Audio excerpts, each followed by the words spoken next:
When we talk about rhythm, we're talking about a plan for life.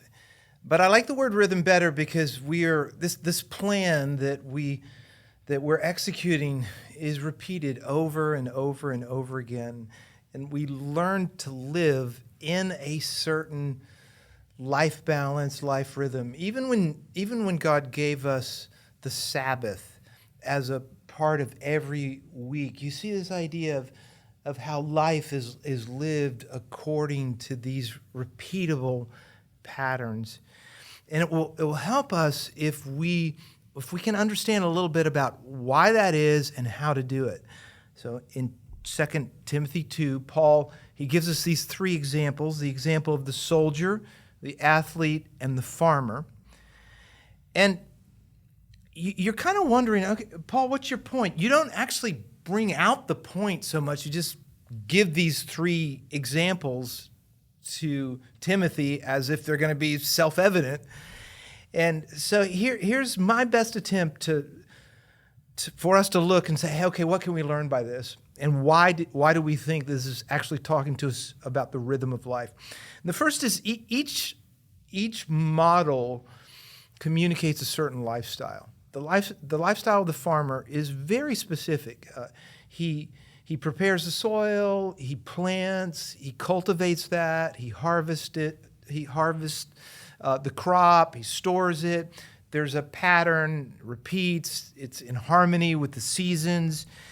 And that idea can be seen in each of the three models. The athlete, certain pattern, training, discipline, preparation, execution, even within the race itself or the athletic event, certain patterns are followed.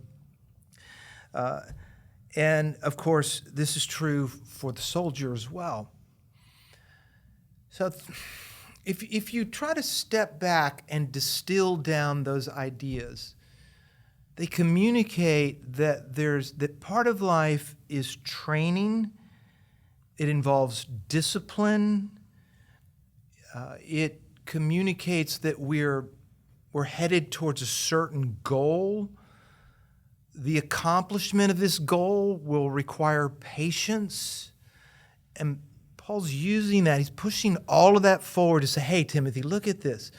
Your lifestyle as a Christ follower, and even as a leader within the church, has a certain pattern, certain rhythm.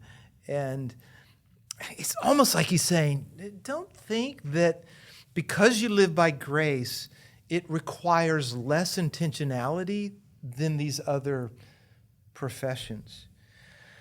So lifestyle, pattern, rhythm. The second idea is that in each case, Paul talks about a reward. He says the soldier's aiming to please the person that enlisted him or her. They've got like a captain, a general, someone who's in charge, and that someone that they're fighting for, and that's their goal. The athlete is competing for a crown.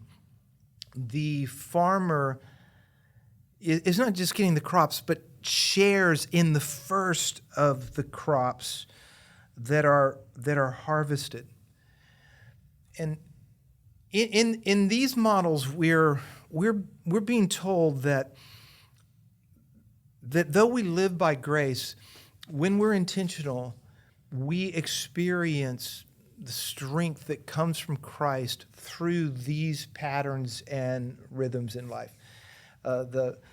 We use the term theologically, a means of grace. So we don't want to communicate, okay, if you pray, you'll get so many units of grace, and if you engage in Scripture, you'll get so much grace. No. It doesn't work that way. It's not works-based. It's not that we're earning it.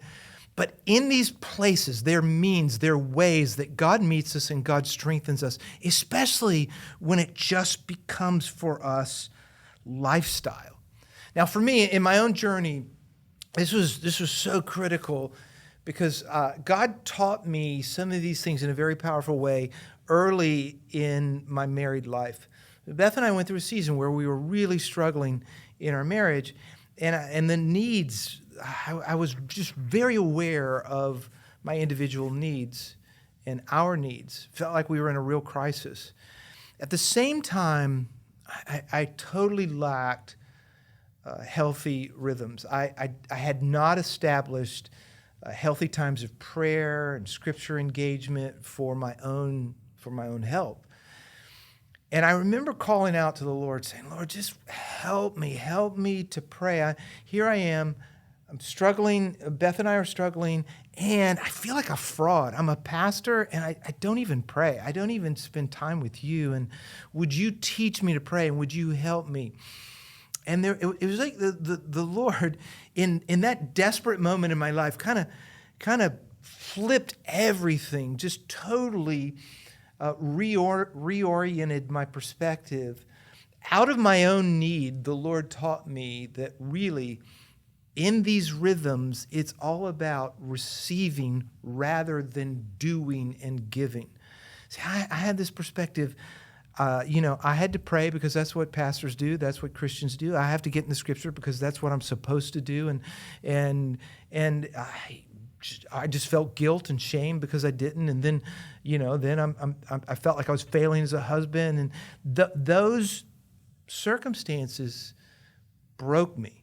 They put me in a place of brokenness before God where I just cried out for help.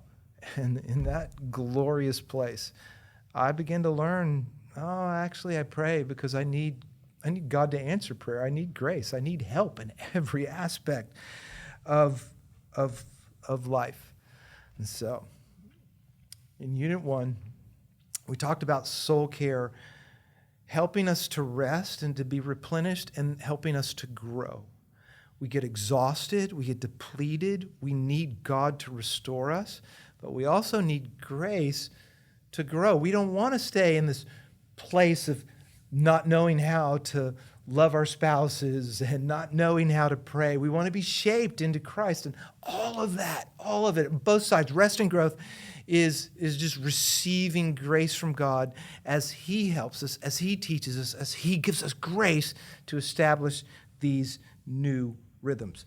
Okay, I give you an exercise to help you do this. And here's what I would encourage you with. The exercise is so simple. It's really intended for you to take a look at the current rhythms of life.